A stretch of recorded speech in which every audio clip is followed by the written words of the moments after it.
Okay, so let's unpack this because looking at this incredible stack of notes you sent us on breaking cycles, I just kept coming back to this one specific image. Oh, yeah. Which one? Well, it's like, have you ever been stuck on a level in a video game and you just keep making the exact same move? Oh, man, yeah. Constantly. Right. Like you keep jumping at the exact same spot, hoping that this time, somehow, the glitch magically works in your favor. Yes. You know the jump is impossible from that angle. You know the timing is completely off. But you do it anyway. Exactly. You just keep mashing the same button over and over again. You watch your character fall into the exact same pit, take the exact same damage, and yet you immediately respawn and just do it again. It is absolutely maddening. It really is. But here is the thing. That is exactly what we do with our lives when we avoid the truth. What's really fascinating here is how perfectly that video game analogy maps onto our actual neurobiology. Really. Like at a biological level. Oh, completely. Because, we are, at our core, these pattern-seeking, habit-forming creatures. Right. When we find a sequence of inputs, like a certain way of acting or a way of thinking or, a way of avoiding a really uncomfortable conversation, we just lock it in. We just saved the game right there. Exactly. Our brains actually prefer a predictable negative outcome over an unpredictable positive one. Wait, really?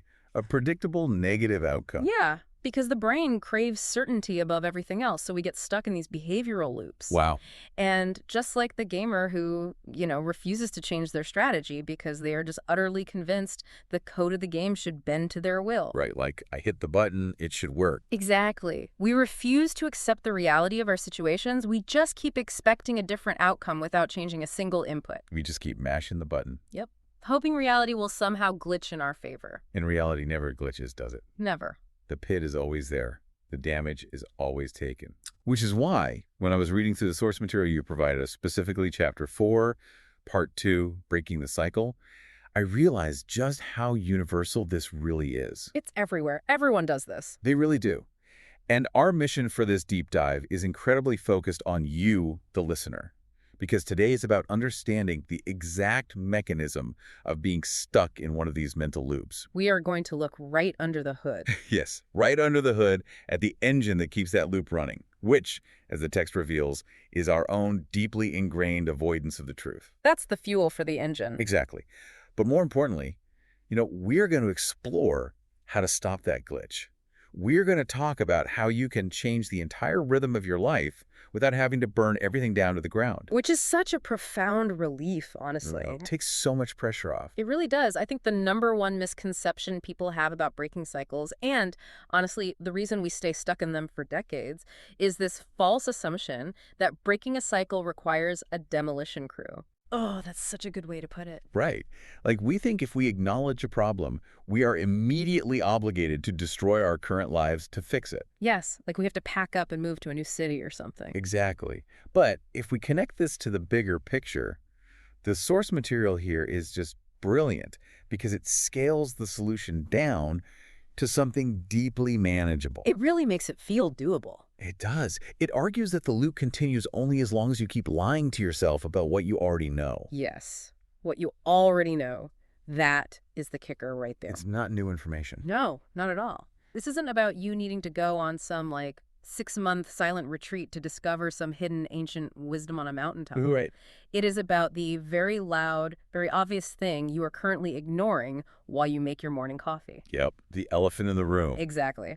The chapter highlights this massive part of the cycle, which is knowing the truth, having it sitting right there in the passenger seat of your car, but actively refusing to look at it.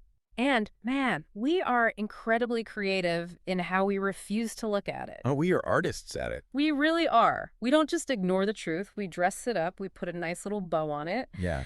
The text calls this sugarcoating. But functionally, what we are doing is engaging in cognitive dissonance management. Okay, unpack that a little bit. Cognitive dissonance management. So the brain is presented with conflicting information. Like, on one hand, I am miserable. But on the other hand, I am supposed to be grateful for this life. Oh, wow. Yeah, that's a huge conflict. Right.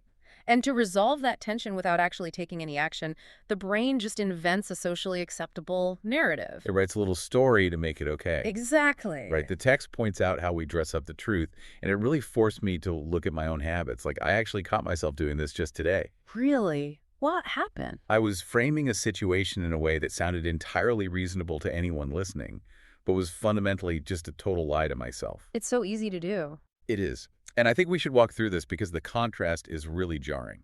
Let's look at the examples from the text. Okay, yeah. I'll give you the common excuse, like the sugar-coated lie we tell our coworkers or our friends, and let's look at the raw translation the source material provides. I love this because this is exactly where the rubber meets the road. Let's hear the sugarcoating. Okay, so we tell ourselves, I just need an extra cup of coffee to get through this shift. It's just a busy season at work. But the quiet truth is, this job is completely burning me out. Exactly. Or, we say, well, they're just going through a lot right now. They're incredibly stressed. That's why they are acting this way. But the truth is, this person isn't going to change. Yeah, that one hits hard. It really does. And then there's the one we use to dismiss our own internal alarms. We say, you know what, I'm being dramatic. I'm overreacting. It's fine. I can handle it. But the truth is, I'm not okay, and I need help. Wow. So think about the excuse you used this morning. Yeah, well, What is the real translation? What is the quiet truth sitting underneath the very loud, very busy excuse you just gave yourself, or your partner, or your boss?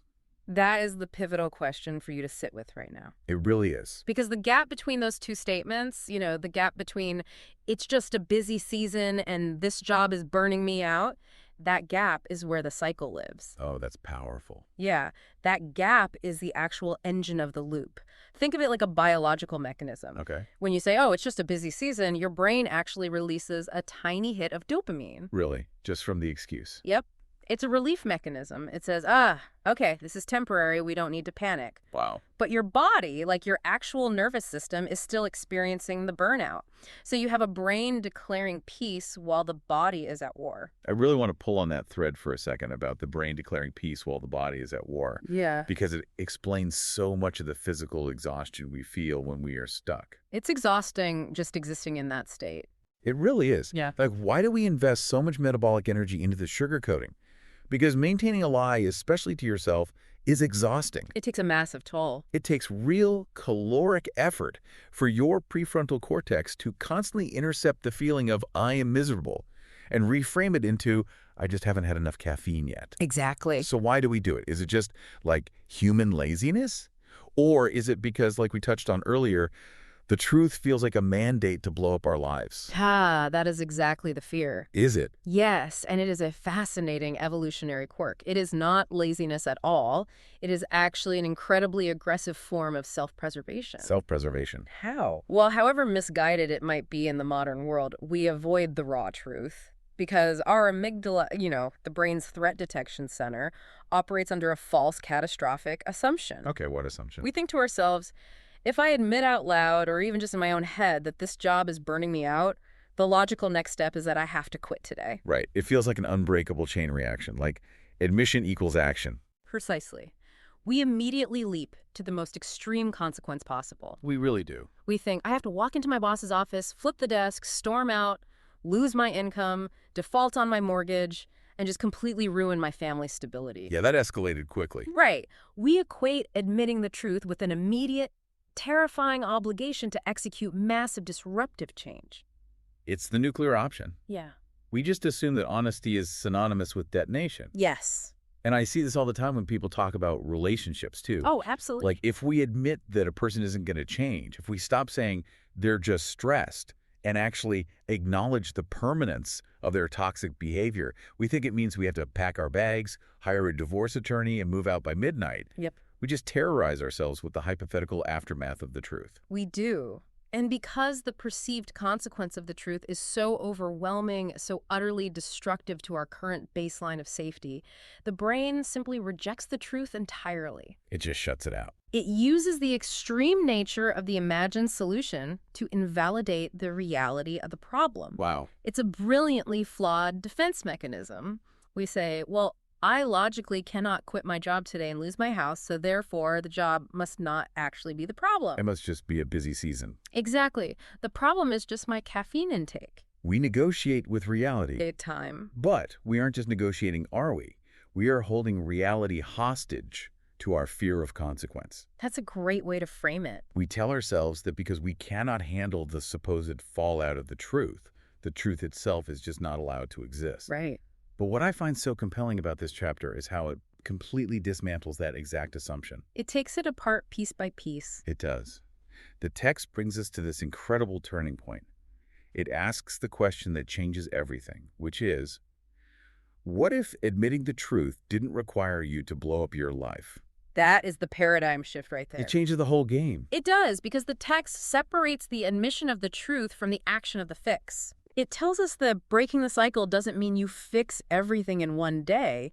It starts the exact second you stop sugarcoating it. The prerequisite to change is just the admission. Just that one thing. You don't have to have the 10-step exit strategy planned out. You don't need a new job lined up. No. You don't even need to have that difficult conversation yet. You just have to sit in your car, staring at the steering wheel before walking into the building, and quietly admit the reality to yourself. Yes. And the text actually gives us 3 fundamental honest admissions that act as the key to unlocking this whole trap. Yes, let's talk about those. It says you have to finally say to yourself, this is hurting me. This is repeating. And this is not the life I want. I really want to dissect those 3 phrases with you because they are so meticulously chosen. They really are. They aren't just random affirmations. No, they feel like surgical strikes against the mechanics of denial. Absolutely. Think about the first one. This is hurting me. Why is that so hard to say? That's a great question. Why is it? Because society trains us to reframe pain as resilience. Oh, wow. We call it paying our dues or building character. Right, like no pain, no gain. Exactly. So when you say this is hurting me, you are stripping away the cultural justification that you somehow deserve the pain, or that the pain is just like a normal side effect of adulthood. You're validating your own sensory experience over the narrative. Yes. And it takes the blame off of you, too. Like, this is hurting me is a statement of fact, not a character flaw. Exactly. It's objective. And then the second one, this is repeating. Right. That is where we confront the video game glitch head on, I think. Oh, for sure. Because acknowledging that something is repeating is terrifying. Because it removes the illusion of the isolated incident. It means it's a pattern. Yes. When your boss screams at you, the sugarcoating says, well, he's just having a bad Tuesday. But when you say, this is repeating, you are acknowledging a structural reality. You are admitting that the button you keep mashing is always going to result in your character falling into the pit. Exactly. This is repeating. Is the brain moving from episodic memory to semantic memory? Wait, what does that mean? Semantic memory. So you are no longer just remembering a specific bad event like an episode. You are recognizing a universal rule about your environment. Oh, wow. That's deep. It changes everything. And then you have the third admission, which is, this is not the life I want. Yeah, that one is heavy. This is arguably the most powerful one because it injects agency back into the system. Because you're stating a preference? Exactly. For years, you might have been operating under the assumption that you just have to accept whatever is handed to you. Just take what you get. Right. But this is not the life I want. Contrast the current reality with your actual suppressed values. It creates a definitive boundary between what is happening and what I will consent to long term. It strips away all the padding, all the intellectualizing, all the excuses. It leaves you with just the raw data. And what the text says happens next is what I found truly mind-bending. Oh, this part is brilliant. Source material points out that once you admit that, even quietly, just in your own head, where absolutely no one else can hear you, where your boss doesn't know, your partner doesn't know, you suddenly have a choice. Yes. Because before you admit the truth, you have no agency at all. You are quite literally just acting out a script. Wait, hold on. I have to interrupt you for a second. Say that part again, because people really need to hear that. Once you admit the truth, even quietly in your own head, you suddenly have a choice. Before that, you are just acting out a script. Yeah. Just take a second and really let that sit with you. You are acting out a script. You didn't write it. You're just reciting the lines you were handed. That metaphor of acting out a script is so mathematically precise when it comes to human behavior. Oh, yeah. In sociology, there's this concept of social scripts. They are these pre-programmed behavioral responses that we learn from childhood to navigate interactions without having to think too hard. Like saying, I'm good, how are you? When someone asks how you're doing, even if you feel terrible. Exactly. Think about what an actor does on a stage. An actor doesn't choose the ending of the scene. Yeah. The actor doesn't get to decide how the other characters are going to behave.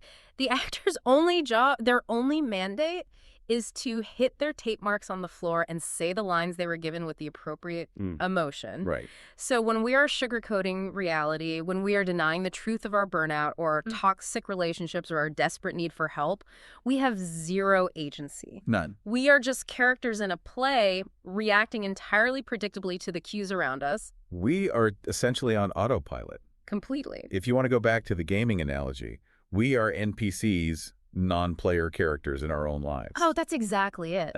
We just have a predetermined set of dialogue options that we cycle through, depending on who walks up to us and presses the A button. Yes. Like, boss hands me an impossible pile of work at 4:30 p.m. I smile, suppress the panic, and say I'll get it done. That's a line in the script. It is. Partner completely dismisses my feelings during an argument. I immediately apologize for being too dramatic. That's a stage direction. It is a stage direction. And the cycle relies on you hitting your marks. It needs you to do it. The loop absolutely needs you to play your part flawlessly. But the moment you admit the truth, the exact second you stand in the middle of that scene and quietly say to yourself, this is hurting me, you step out of character. Wow. You look at the script in your hand, you look out at the audience, and you realize, wait a minute, I don't want to say this line anymore. This dialogue is terrible. You break the fourth wall of your own life. Yes. And in doing so, you transition from being the actor to being the writer. Or, at the very least, you realize you have the ability to improvise. Which is huge. It is. Because the admission of the truth introduces a variable into a closed system. Like you said, the loop relies on your denial to function smoothly. Right. It needs you to say, it's just a busy season, so it can comfortably hand you another pile of work without triggering a system failure. Exactly. But when you quietly admit, no, this is burning me out, the machinery of the loop suddenly catches. It stutters. Yes, a literal stutter in the system. You haven't quit your job yet. Yeah. You haven't even yelled at your boss. On the outside, nothing has changed at all. Nobody else knows. Right. But internally, the entire paradigm has shifted. You have reclaimed your agency simply by acknowledging reality. This is the neuroscience of awareness in action. Tell me more about that. Well, when you operate on a script, you are largely using the basal ganglia, which is the part of the brain responsible for habits and automatic behaviors. It requires very little cognitive load. It's easy. Right. But the moment you admit a painful truth, you force the prefrontal cortex, which is the center of complex decision-making and conscious thought, to light up. You're forcing it to turn on. You are literally shifting blood flow in your brain. You are moving from a state of automaticity to a state of conscious evaluation. Which brings us to the next massive realization in the text. We've established that admitting the truth doesn't mean flipping the board over. Right. It gives us a choice. It lights up the prefrontal cortex. But if we aren't blowing up our lives in one day, what are we actually doing with that choice? What's the practical step? Yeah, like what does improvising the script look like on a random Tuesday at 2:00 p.m.? This is where the practical application of the source material just shines. It really does. It introduces the concept of how tiny, almost imperceptible choices shift the entire rhythm of the cycle. I found this so actionable. The text frames it perfectly, but I kept thinking of it mechanically, almost like a safety feature in an electrical system. Oh, I like that. Yeah, I call it the pause button, but really it operates like a circuit breaker. A circuit breaker, yeah. Because breaking the cycle isn't about rewiring your entire house in the dark while it's currently on fire. No, that sounds terrible. Right. It is just hitting the circuit breaker on your automatic reactions. It is finding that microscopic fraction of a second between the trigger and your usual habitual response and just freezing the frame. A circuit breaker is the absolute perfect way to visualize it. Because you aren't fixing the faulty wiring in that moment, are you? Not at all. You are just stopping the current from causing a fire. You are inserting a space into the script where there wasn't one before. Yes. In psychology, Viktor Frankl famously said that between stimulus and response, there's a space, and in that space is our power to choose our response. Wow, that's beautiful. It is, because the automatic cycle relies on momentum. It relies on the stimulus and response being tightly fused together. When you hit the pause button, you sever that fusion. The text actually gives us 3 ultra simple, incredibly common everyday examples of what hitting this pause button, this circuit breaker, looks like in the wild. Let's go through them. And I want to emphasize to you, the listener, that these are not grand cinematic gestures. They are micro movements, but they are profoundly disruptive to the loop. They change the whole trajectory. You really do. Yeah. Let's trade off on these and really dig into the mechanics of how and why they work. What is the first example the text gives? Okay, so the first example of a small choice that shifts the rhythm is this. Typing out a defensive text message, but waiting 5 minutes before hitting send. Oh, man. The defensive text message. We've all been there. We all know this physiological feeling perfectly. You get a text. Maybe it's from that family member who always knows exactly how to push your buttons.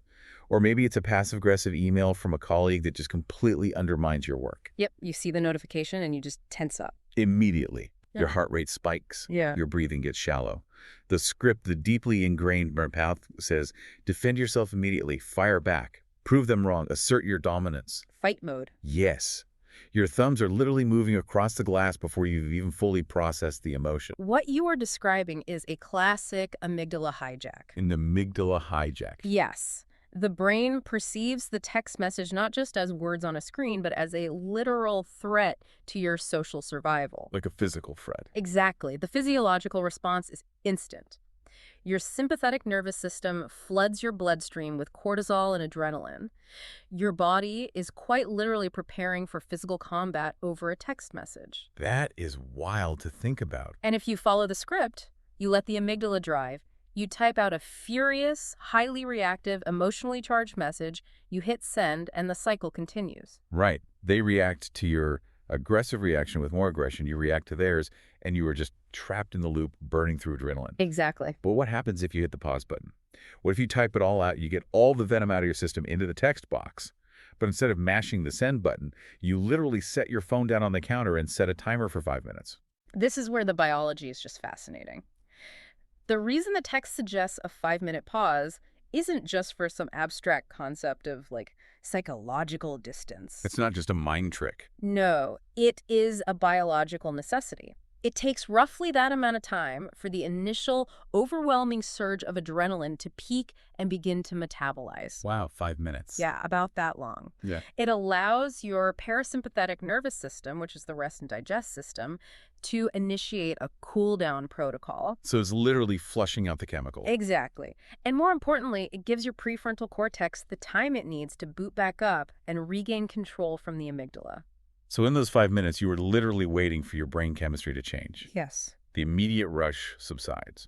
And as your prefrontal cortex comes back online, you realize that your immediate impulse to fire back was just a symptom of the cycle. It was just the script talking. It was the script. Yeah. You might still be angry. You might just absolutely need to address the issue with that colleague. But after 5 minutes, you're going to address it from a place of conscious choice, not a place of pure, unadulterated reflex. Which makes all the difference. It really does. You haven't blown up the relationship. You haven't quit your job.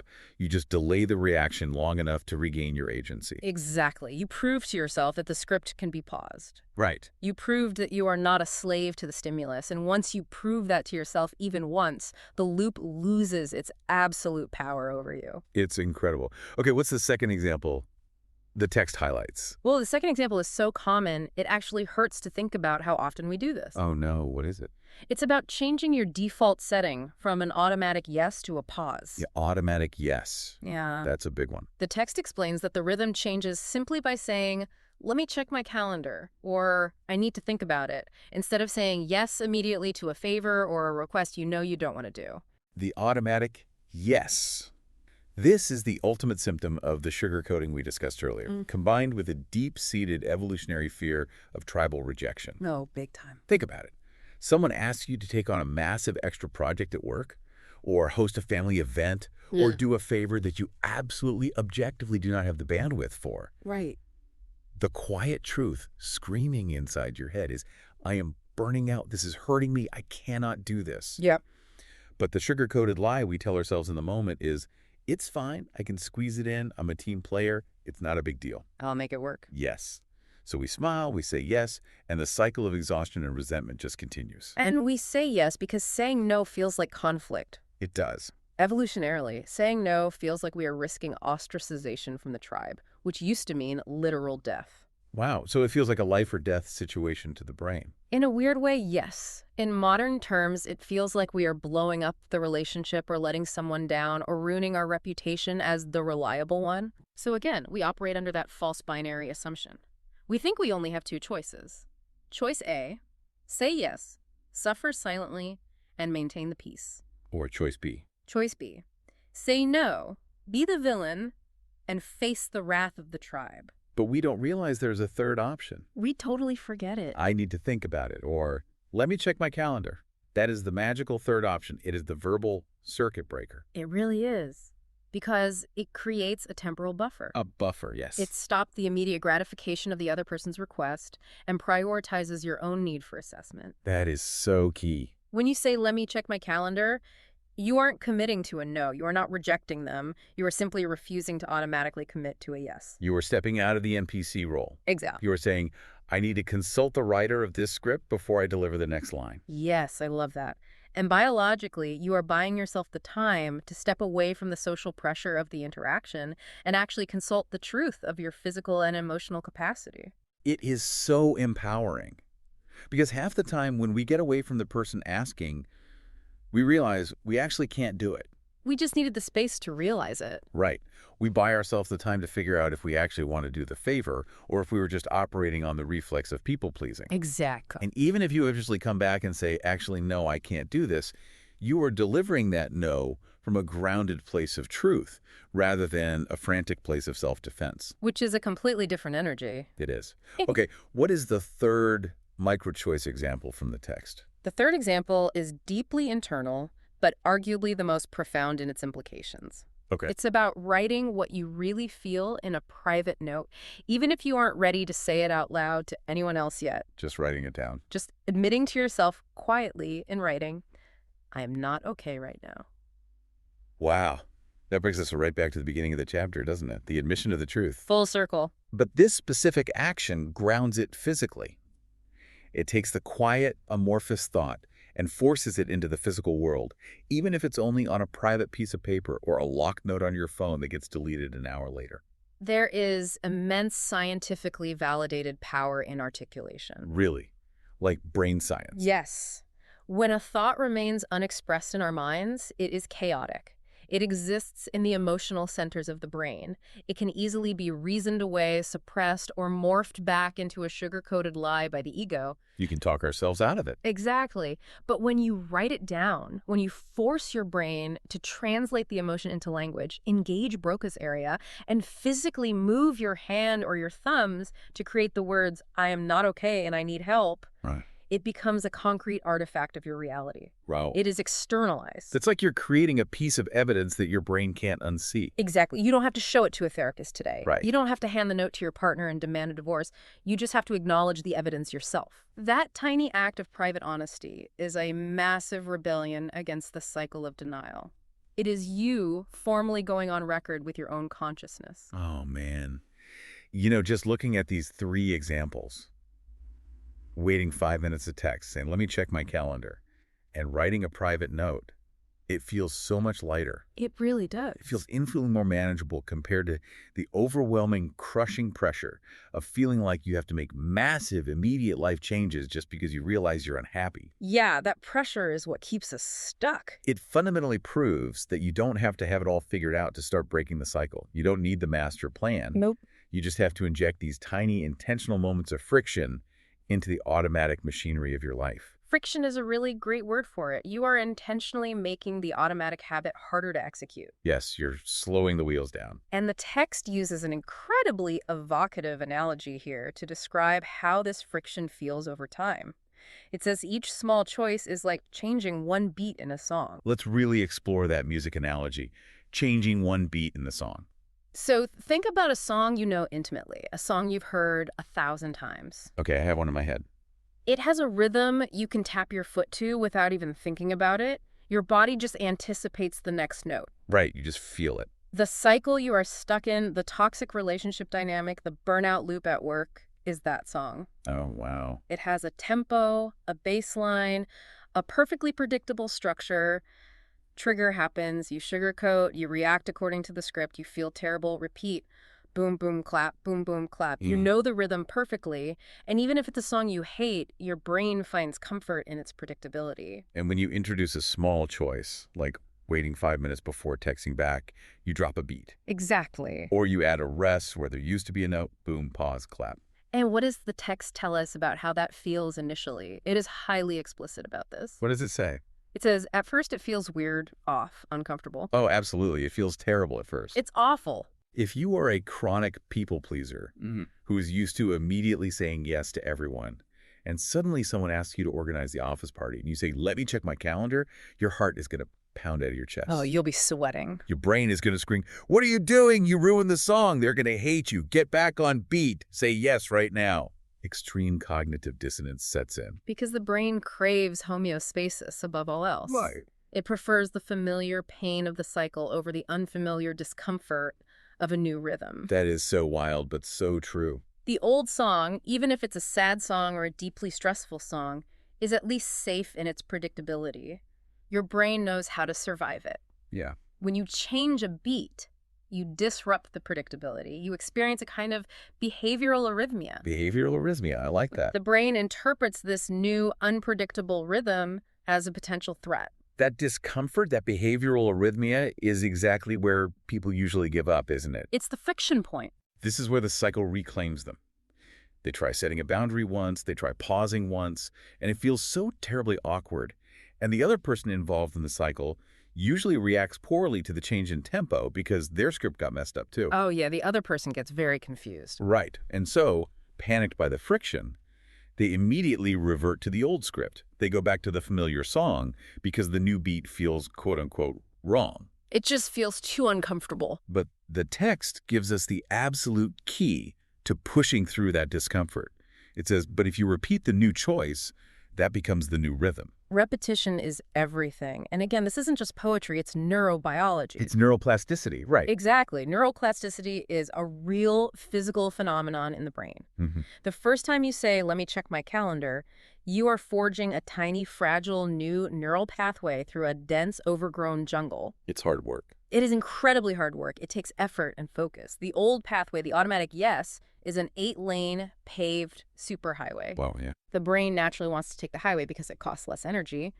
But every single time you choose the new beat, every time you hit that circuit breaker, you are actively paving that new path. They're laying down the asphalt. Biologically, you are thickening the myelin sheath around that new neural connection, making the signal travel faster and easier. And simultaneously, the old highway starts to degrade from lack of use. So it's a literal rewiring process. Literally. And eventually, if you commit to repeating the new choice, it ceases to be uncomfortable. It ceases to require massive effort. It becomes your new default setting. Yes. The text says it beautifully. Over time, you're no longer living the same scene over and over. The glitch in the video game is completely bypassed. You figured it out. You didn't hack the game to make the impossible jump. You just discovered a new route around the boat entirely. If we connect this to the bigger picture, this is the overarching lesson of Chapter 4. It completely redefines where our power actually lies. It shifts the focus. It does. We spend so much time, so much agonizing energy trying to control the external factors of our lives. Oh, constantly. We try to force the toxic person to magically become kind and self-aware. We try to force the exhausting, understaffed job to become a relaxing environment. Right. We try to wish away our own legitimate mental health struggles by calling them drama and hoping they just disappear. We try to control the loop showing up at our front door. Exactly. We think if we just wish hard enough, the universe will stop sending us triggers. Yeah. But we can't control that. The world is going to do what the world is going to do. Yep. People will text you things that make your blood boil. Bosses will ask entirely too much of you. You will experience moments where you are fundamentally not okay. Exactly. The stimulus is guaranteed. You might not control the loop showing up, but you do control how you answer it. You control the answer. You control the space between the stimulus and the response. You own that space. That is the ultimate power move. It really is. And the text gives us this incredible defining statement to internalize as our new baseline. What's the statement? It says you're the one who can look at a situation and say, I know how this used to go. I'm not doing that to myself again. I know how this used to go. I'm not doing that to myself again. That phrasing gives me chills every time I read it It's so strong. because it completely honors the past. It acknowledges the history of the cycle. It says, I see the pit. I see the glitch. I have mashed that button 1,000 times, and I know exactly what damage I will take if I do it again. Yes. But it also firmly, unapologetically claims the future. I'm not doing that to myself again. I am not going to sugarcoat this reality. I am not going to read the old lines from the old script just to keep the peace. It is a radical acceptance of reality combined with a fierce, uncompromising commitment to your own well-being. That's beautifully said. It perfectly encapsulates everything we've unpacked today, from the neuroscience of the pause to the psychology of the script. It really does. It reinforces that breaking the cycle is not about escaping your life. No, you can't run from it. It is not about packing up your car in the middle of the night and running away to start over in a new city, because wherever you go, there you are. Exactly. You would just take your old scripts and your old rhythms with you to the new city. Breaking the cycle is about staying right where you are, trusting what you already know deep inside to be true, and finally acting like it is true. Acting like it is true. That is the bridge between theoretical knowledge and actual transformation. Yes. The truth has always been there, sitting quietly under the noise, waiting for you to stop sugarcoating it. The choices have always been there, waiting for you to hit the circuit breaker. We've covered a tremendous amount of ground today, and we've dismantled a lot of the false, catastrophic assumptions that keep us trapped in these loops. We really have. We've seen how the gap between the busy excuse and the quiet truth is the literal engine of the cycle.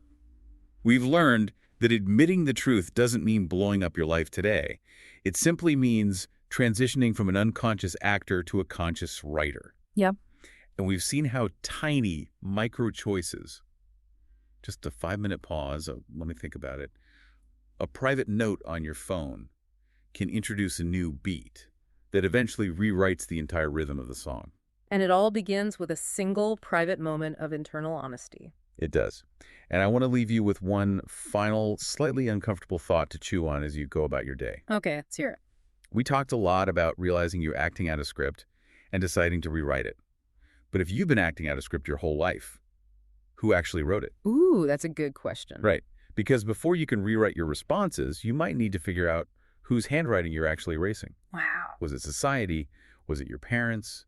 Was it your own outdated survival mechanisms? Think about that the next time you go to hit the pause button. That is something to think about. You don't have to fix everything today, but you do have to stop lying to yourself. So, but what's the one truth you need to admit to yourself right now